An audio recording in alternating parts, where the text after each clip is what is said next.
Hello, welcome to Papa Nick's Music. I am, as always, your host, Papa Nick Lewis, and today we've got a topical issue. The world of classic rock music suffered a loss this week. On Wednesday, May 1st, Richard Tandy, keyboardist for the Electric Light Orchestra, passed away. And I mean, I'm a huge ELO fan. I've got one of the videos that I've posted over the last however long it's been was my ranking of their albums. I've been thinking about doing a top 10 ELO songs, and then when I heard that Richard Tandy had passed, I decided this week we're going to do a top 10 ELO songs, but these are my top 10 reasons why, or my top 10 songs that show why I think Richard Tandy was such an integral part of ELO. The band itself, if you go from their first album to their most recent album, if we're including both ELO and Jeff Lynne's ELO, they recorded 14 albums. Pretty sure it's 14. There's a crawl down here if I'm wrong. There's one artist who appears on all of those albums, and that's Jeff Lynne. Beyond that, Richard Tandy appears on all but two. He wasn't part of the group when they did their first album, and he didn't make an appearance on Jeff Lynne's ELO's first comeback album. I don't know, I'm not sure what to call this thing, but he didn't show up on Alone in the Universe. Excuse me. He did show up on From Out of Nowhere. I had to double check that.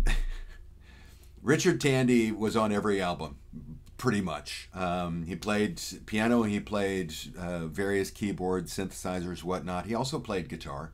And he, more importantly, I think, served as pretty much Jeff Lynne's security blanket. He was Jeff Lynne's right-hand man. That's what Jeff Lynne called him in several interviews. And he was an important contributor to the overall sound of ELO. He was, I would argue, an integral feature of ELO. Second only to Jeff Lynne himself. So what I'm going to do is I'm going to give you my top 10 Richard Tandy ELO songs. These are not songs written by Richard Tandy. They are just songs that I don't think would have been as good if they didn't have Richard Tandy as part of the group. He is contributing something essential to that song.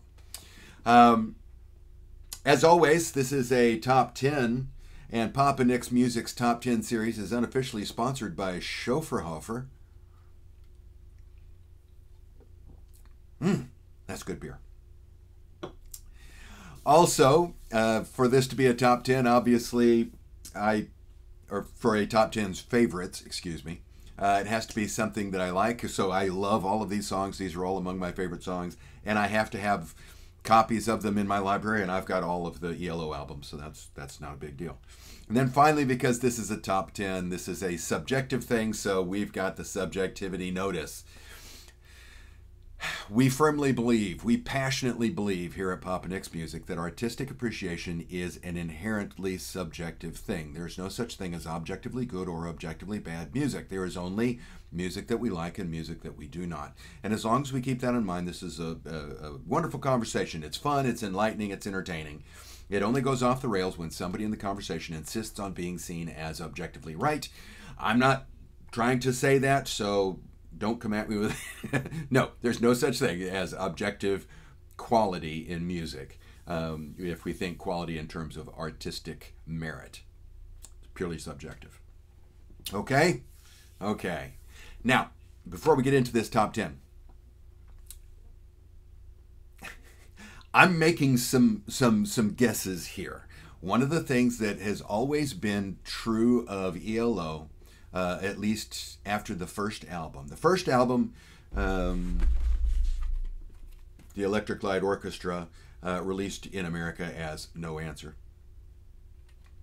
The first album was largely a creative collaboration between Jeff Lynne and Roy Wood.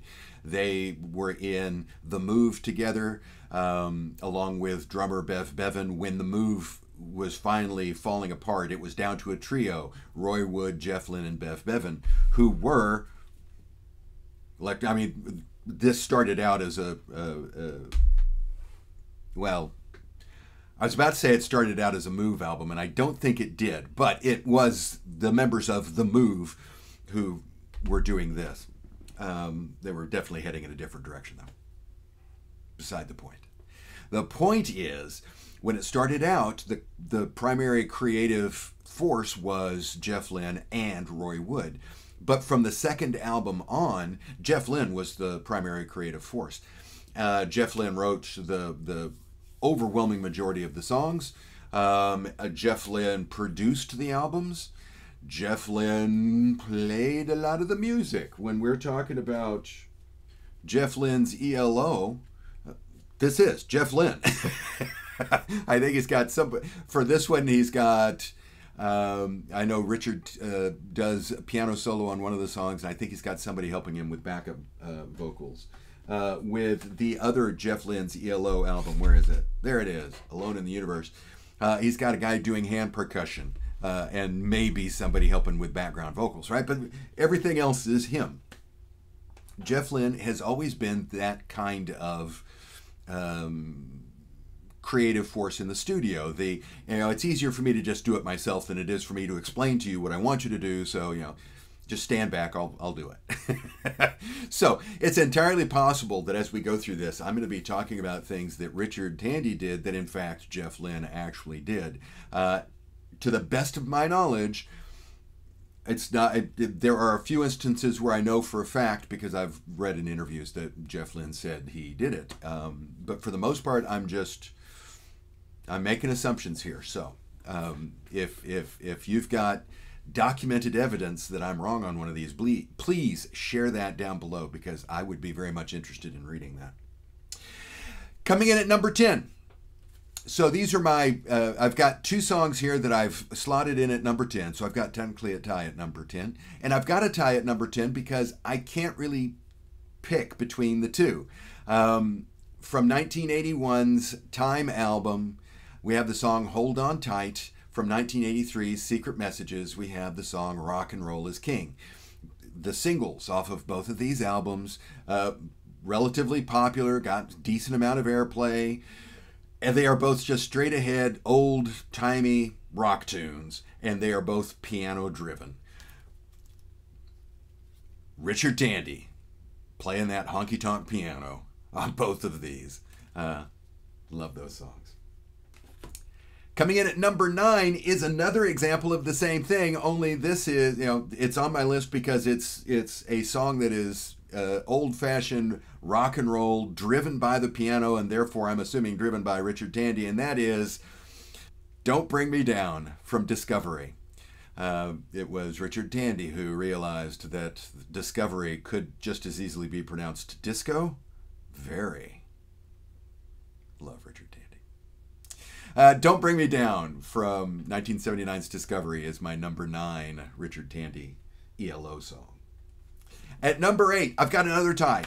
Both of these songs appear on Out of the Blue, and they are both just really nice piano-based ballads. The first is Big Wheels, and the second is Steppin' Out. And again, I've got a tie here because I couldn't pick between the two. I just, it would be a coin flip, and I figure, what the hell, this is my list. I'll go ahead and put them both on there. They're just wonderful little songs, wonderful ballads that are mainly driven by Richard Tandy on piano. Coming in at number 7, same kind of thing. It's a piano-driven ballad, but this one stands, I think, a couple of notches above Big Wheels and Steppin' Out, and that is from 1974's El Dorado, Can't Get It Out of My Head. This song would not exist without that piano. I can imagine a lot of these. Okay, you could do a guitar-based version of it. Guitar-based versions of Can't Get It Out of My Head just don't sound right. You got to have that piano and Can't Get It Out of My Head. Number 7 from El Dorado. Okay. Coming in at number 6, we are back to Out of the Blue. Excuse me. We've got a couple of songs on here. I've got essentially the same note for both of them. Not quite the same, but very close. One of the things that when we get into the late 70s, into the 80s, the shift within the band in terms of the music performances was getting away from strings and getting into synthesized music. Why hire a couple of cellists if you can set up a keyboard and get that sound that way, right? I mean,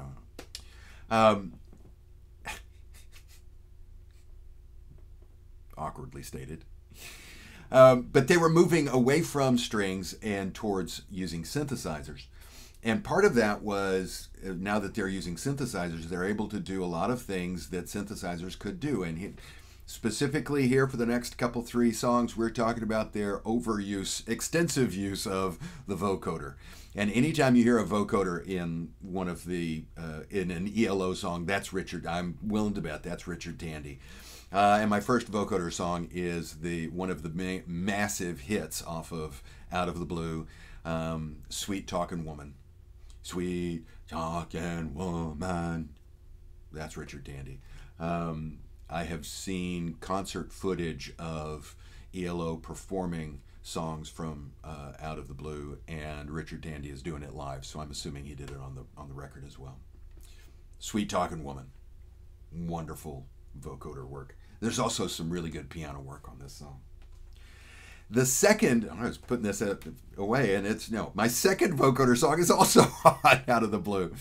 And that is what may be my favorite ELO song overall. I know it's definitely in the running, and that's Mr. Blue Sky. I love Mr.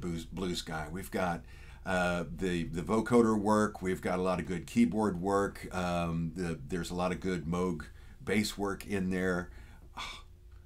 I just love Mr. Blue Sky. Number 5, Mr. Blue Sky. Number 4, if we're talking about vocoder and how important it is, how integral it is to the sound of the song, then we are talking about, from 1979's Discovery, The Diary of Horus Wimp. Oh, I love that song. And that song is pretty much made by the vocoder work, not just the Monday, Tuesday, but all the